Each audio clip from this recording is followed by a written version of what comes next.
Hi, welcome to the Worthy Physician Podcast. I am your host, Dr. Sapna Shah-Hawk, a board-certified internal medicine physician. Keep life simple. You are human. You are worthy. Remember what matters to you. Our goal is to help physicians remember this and to make it a reality through addressing various components of physician burnout via podcast. This is meant to be used as a tool to help guide physicians. It does not take place of professional medical help. Opinions reflected in this are my own. So thank you for coming on today, and I would really like you to tell me what your name is and what's your background in healthcare. Thank you so much, Dr. Sapna, and thank you for having me. Oh my goodness, what a community you've built around a very important subject matter. So I do appreciate the content that you take the time to put out about this very important subject. So my name is Dr. Rachel Gainsbrugh. I'm actually a PharmD, a pharmacist by training. But I do heavily invest in lifestyle and travel type of real estate. And so I'm transitioning into that realm. But so trained as a pharmacist, went and completed my residency at the West Palm Beach Veterans Affairs. So have a lot of experience with our vets. Really appreciated that. Yeah. And so did a lot of ambulatory care, diabetes management, of course, your chronic diseases, heart failure, a lot of hypertension. Yeah. So did a lot of like the medication management side of things. So once the diagnosis is provided by my physician partners, I would then work to tweak and monitor them closely. Anti-coag was a big deal as well. All of the things, ambulatory care. So for the listeners that might not be familiar with that model, because prior to where I'm at now, I spent almost 4 years at the VA in Wichita, Kansas, Robert J. Dole VA, World War II hero, native Kansan, So nice. It was. And I really like the PAC team, PAC team model, because you had a physician or mid-level provider, an LPN, an RN, but then you also had a dedicated pharmacist that did a residency, and then a dietitian and a social worker. So it was a very nice model where you could use your team extenders or team members in order to provide a lot of very well-rounded care. And the veterans are awesome. But tell me, what does it mean when somebody has done a residency in pharmacy? Sure. So residencies in pharmacy, they can encompass an internal medicine type of residency, a ambulatory care type of residency. Those are typically your general residency, similar to like an internist, so to speak. So you have a wide variety. However, if you can, and that typically encompasses 1 year additional training where you're getting paid, more than when you were getting paid in pharmacy school, which is zero, but right around minimum wage, nevertheless. But never count your hours. Never count your hours as any type of resident. It's kind of my rule. Absolutely. Otherwise, you will be very, very disappointed. However, you can then, so it's a PGY1, that first year is a PGY1, and that's really sufficient for you to go into the workforce and work as an ambulatory care pharmacist or a hospital pharmacist. However, if you do want to specialize even further, there is oncology, PGY2 residencies. There's ICU. If you want to take care of all the TPNs and the critical care drips, there's PGY2 as well, emergency medicine, and so on and so forth. And so informatics is definitely a subspecialty as well. And that can pretty much be completed within the PGY 1 year. So academia is also part of the studies. If you want to go into education, that's one of the things that we learned at the VA. And I thought that was a blast. I really enjoyed teaching other pharmacists, future pharmacists, about what I was doing in the ambulatory care field. So how many years did you spend in that position? So I spent a couple of years in the position, and then my husband and I, we relocated to a different state, and there was not as much of a robust program at the VA that was local to us. So more so like smaller clinics that were already occupied. So I went into different work settings and landed in retail pharmacists for a bit of time. And so, unfortunately, with the retail pharmacy setting, I didn't feel I was practicing at the top of my licensure for sure. So, retail would be, any of the retail stores where you drop off and you pick up your prescriptions. And that environment, although much more lucrative Right. as a pharmacist than any of the environments, the hospital, the overwhelm and the stress level was definitely there. For the listeners and for myself, how Mm-hmm. did you find that stressful? I mean, I can only imagine the volume that you're having to kick out, the amount of patients, the customers that they're needing to be called now. Yeah, absolutely. And so there's a wide variety of needs of those customers, right? So not only Right. do they need medications, but they may also need items in the over the counter section. Where's the toilet paper, right? Believe it or not. So that's a whole other level Right.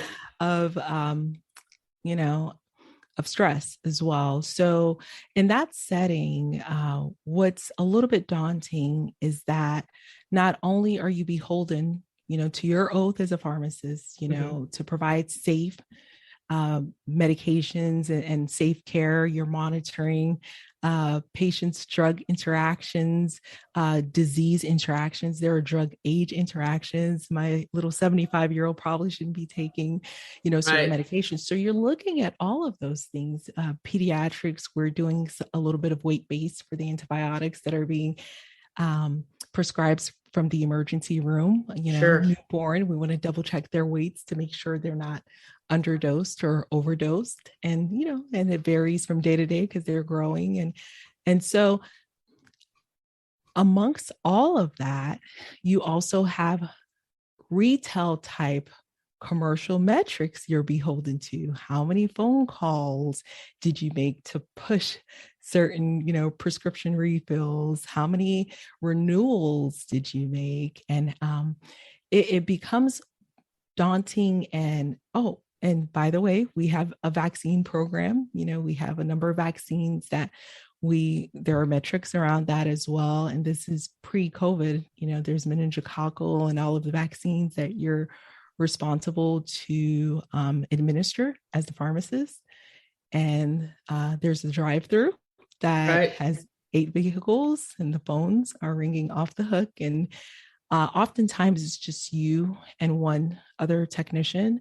Oftentimes it's just you and two other technicians. Sometimes you would need another pharmacist there. Hmm. And it's rare that you have the opportunity to work with another pharmacist. And I do appreciate the fact that the boards of pharmacy, they do make an effort to require a pharmacist to technician ratio, but that's not always adhered to in the retail setting. So sometimes I don't necessarily need 10 technicians, right? Because now my job is to herd cats. It's like, okay, what did you just tell that patient? No, what are you doing over here? And Right. so what I would need is another pharmacist and maybe two technicians so that we can both tag team the higher level activities and our technicians can provide that support. And I already mentioned all of the retail related questions. I'm game for all of the over the counter cough and cold questions, minor injuries that, I can give recommendations for, but oftentimes the uninsured, they come in and you're looking at them and you're like, 911, this is an emergency. This is not, do not come to the pharmacy for this laceration. There's nothing I can do for you. You need to go to the emergency room. So we're a lower barrier of entry. So they come to the pharmacy first. And you're looking at them, you seem to have had stroke symptoms. You need to take her to the emergency room right now.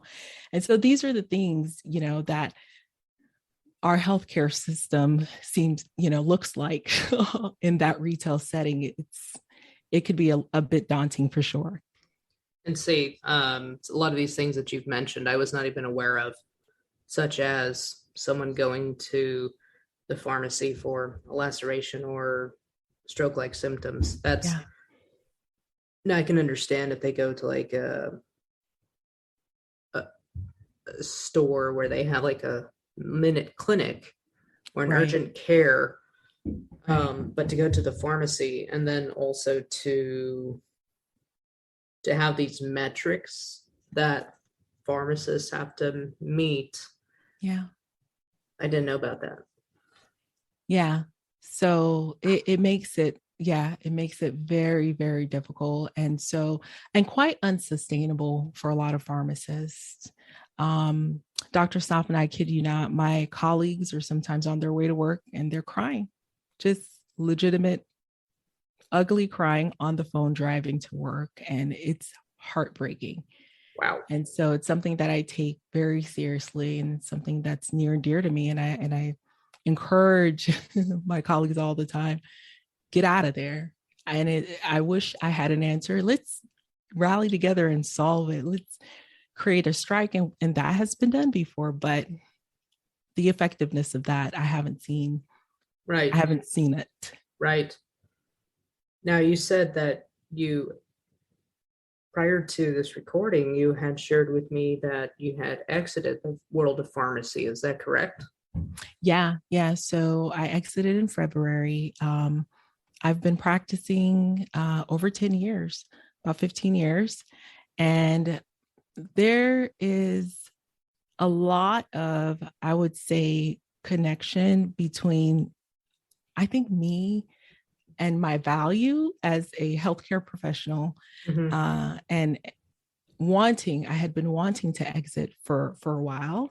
I'd been wanting to cut back for a while. And so I did cut back and I'm in a consultancy, but for as far as what I was doing before, I completely exited and I felt the need to exit sooner. But what kept drawing me back is that validation. I think I validated myself I went through all of this school. I'm a little girl from Haiti. My parents sacrificed, and how dare I, right? Right. And and to this day, Dr. Sopin, I think I'm going to break it to them. Maybe when they come here in July, they still don't know. I'm like afraid of my parents. They still don't know. So I was going through the motions of, and my goal was in 2023, which is next year, Mm-hmm. free in 23. That was my mantra, free in 23. Right. Because, we started the real estate and that's been going well. And I just kept getting drawn back in and drawn back in because I really equated who I am with this career. Right. So I worked with a different number of coaches and they, walked me through some exercises. So every month we had an exercise scheduled in September, October, November. We're going to cry out the old Rachel and cry in the new Rachel. We're going to do this. We're going to breathe just to kind of, I guess, uncouple myself with this career. Sure. Because I had a hard time making that break, And so, and in preparation for this, I said, okay, this is 2022 and 23. I'm going to be free. Let me just work my way through these steps to get there. And you don't know sometimes how far on the tipping point you are until, yes. Until you know. And so one day I received an email of a new metric, of a new initiative. Right. And guess what? I said, goodbye. No kidding. I mean, all of this work we had planned out, all of this process, we're going to process and unprocess. I was done. I was done. And I didn't know how done I was and how burnt out. And once I did that, if I could, I wish I missed it. I wish I could tell you, oh, I so missed XYZ. I don't. I moved on like it was business as usual. And I'm starting to create a life that I could recognize as something that I dreamed of more than what I was doing before. And I think that's really important because when we identify ourselves only with a career, that becomes dangerous because we remember how many hats we actually wear, and a career doesn't define us, a relationship doesn't define us. We define ourselves so we can see our true selves. And if you're doing that now and you can see your true self in the mirror, Yeah. that's awesome. You can't put a price on that. Yeah. Yeah. And it's still going to take some work, but it's like Sure. I'm starting to meet who she is again, right? Who is Rachel? And so I'm looking forward to doing that work because it can be overwhelming and it can kind of take a hold. I've been there myself. I've been there myself Mhm. more than once. You just kind of feel like you're lost in an ocean. I mean, you can continue doing activities of daily living. You don't know how to process this loss of a career or part of you that has been so intertwined for the last 10, 15 years. So tell me, what are you doing now? Yeah. So now I'm really all in on our, small, I call it our small but mighty Airbnb business. It's a Mm-hmm. short-term rental business. I actually have a platform, again, small but mighty platform where I'm sharing with other pharmacists that were in my same position Mm-hmm. how to get into this, So they're reaching out to me and they're saying, Rachel, how'd you do that? You're a pharmacist, you're like me. And the answer is you do it one step at a time. You Mm-hmm. just start. And if the start is to, make a phone call to find out where you are financially and get your savings up to create a little bit of a nest egg to do a down payment, you just start by starting one step at a time. You just take the next obvious step and just kind of holding their hands and showing them the path. Dr. Stop and it's just, oh my goodness, I can't tell you how much it lights me up. I Right. am extremely obsessed with, my colleagues who are asking and who are looking for that type of roadmap in that direction, just to give them the obvious next steps. Here's the next thing I did, and here's the next thing. Oh, but I'm running into this barrier. Well, what if we tried it this way? And what if we tried it that way? And so it all Mm-hmm. started off there. Now it's flourished into a digital course, Yeah. that I can do little workshops and things like that. And it just absolutely lights me up. So everything from hosting the guests and creating and curating a really special stay for them, Mm-hmm. I've tapped into some type of creativity that I never had. I'm Rachel with the spreadsheets. Everyone knows about me and my spreadsheets, right? Okay. I'm the numbers girl. I could create formulas and spreadsheets like nobody's business. Right, right. But I tapped into this short-term rental luxury design Uh-huh. that is fills me up.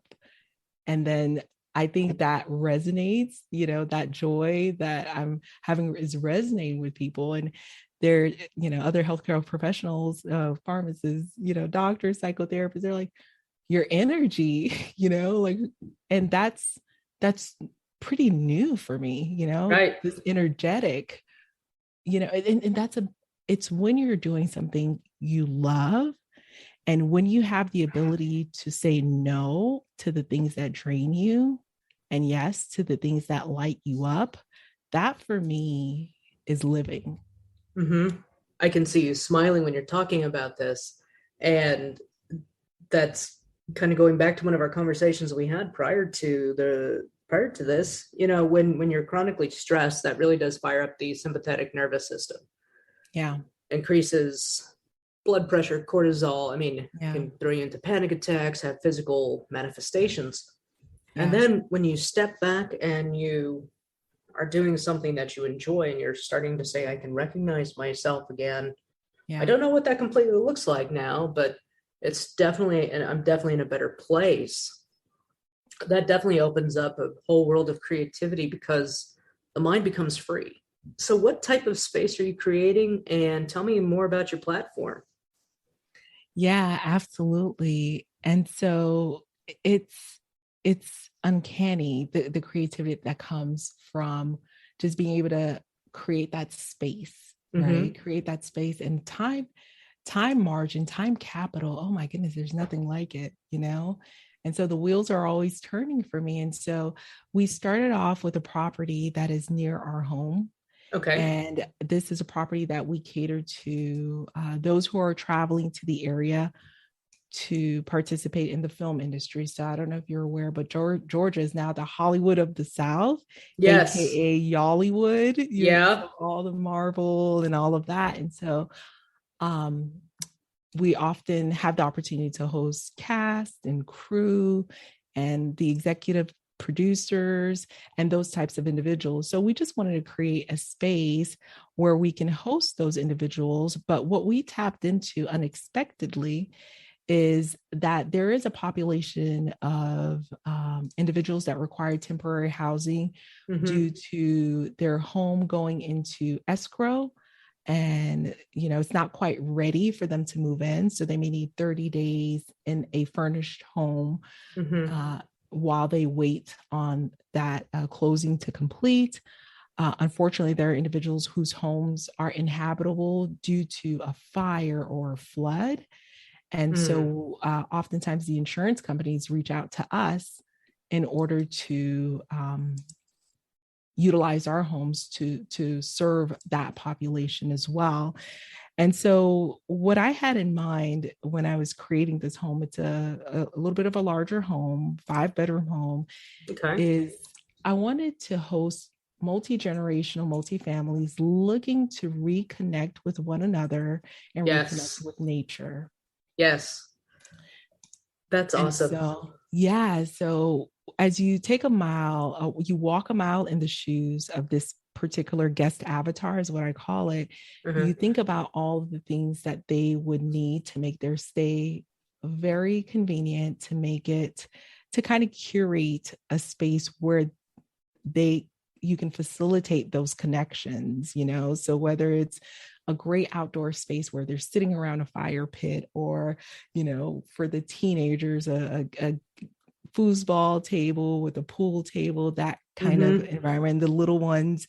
And so whenever I travel with my parents and my mom and dad, my husband and his parents and his siblings and their spouses, and my siblings and their spouses and their kids, there's nothing quite like it. And I think that's something that I crave. And I think that's something that a lot of people crave. And so Yes. my whole portfolio is focused on catering to that population. And that's what lights me up. So we bring in and we focus on luxury travel because I think there's some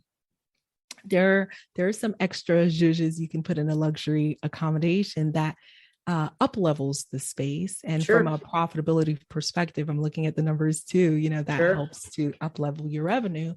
And the risk is split. If you have 4 or 5 adults splitting that, nightly rate, it's still quite cost effective. And you don't, Yes. have one family taking that hit. So 1,200 a night, 1,500 a night, 2,500 a night during the peak seasons, split it 4 or 5 ways. It's not so bad for a 7-night stay. And so what I wanted to curate and create is not only a place that they can reconnect with nature, reconnect with one another, but to live like a local. For Mm-hmm. me, that is the epitome of luxury travel, is how do we help our guests to live like a local? So whether it's bringing in local recipes with a crock pot with directions, here's what a local recipe would look like, or this meal, like Louisiana, you have, different local recipes, right? Yes. So you have it all in a crock pot and you give a little story behind it. I mean, that stuff lights me up. Bringing in local honey sticks, Mm. and the guests, they talk about that all the time. The extra touches, Rachel's extra touches, and I kid you not, and I'm smiling from ear to ear. That lights Yes. me up. Not all guests are, just amazing. Of course, you're going to have some that are just challenging and challenge, but I would Mm-hmm. take them any day over what I was doing in corporate America, Yeah. pharmacy for sure. So you've really created a space for families to come and enjoy, and you are enjoying your family. Can you see yourself doing this 10, 15 years without the dread or without crying when you go to work and cried at my desk at work? Just a lot of Oh things yeah. hit you at once. Number one, where can the listeners learn about your platform and more about how to get in contact with you? Yeah, sure. So I do have a platform on Facebook. I have a Facebook group where I do a little uh, expert guest interview with my Mm-hmm. resources, the linens that we use, the products that we use to, and how to get started.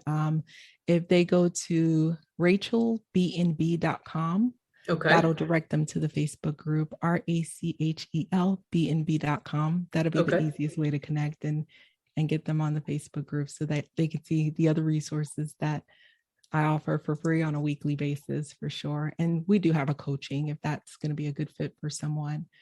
So I want to thank you for your time.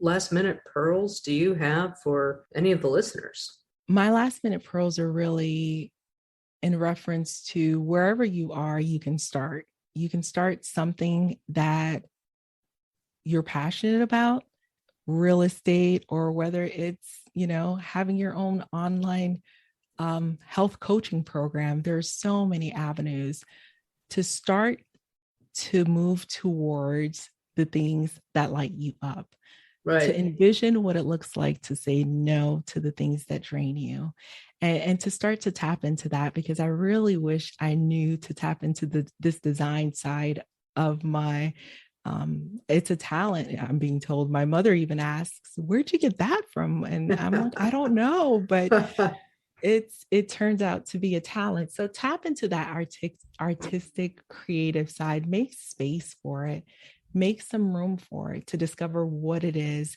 that will light you up and sustain you, because it's, the day-to-day can be tough, the day-to-day can be rough, Yeah. but definitely tap into that creativity because I think it'll serve you. Well, thank you so much for your time, and I really wish you the best of luck, and hopefully this is not the last time we talk. You as well. Thank you so much for having me, Dr. Sapna. Thank you for joining us today. This concludes the podcast. Subscribe, tell a friend, follow us at www.theworthyphysician.com. Remember, you are worthy, you are human. Take care.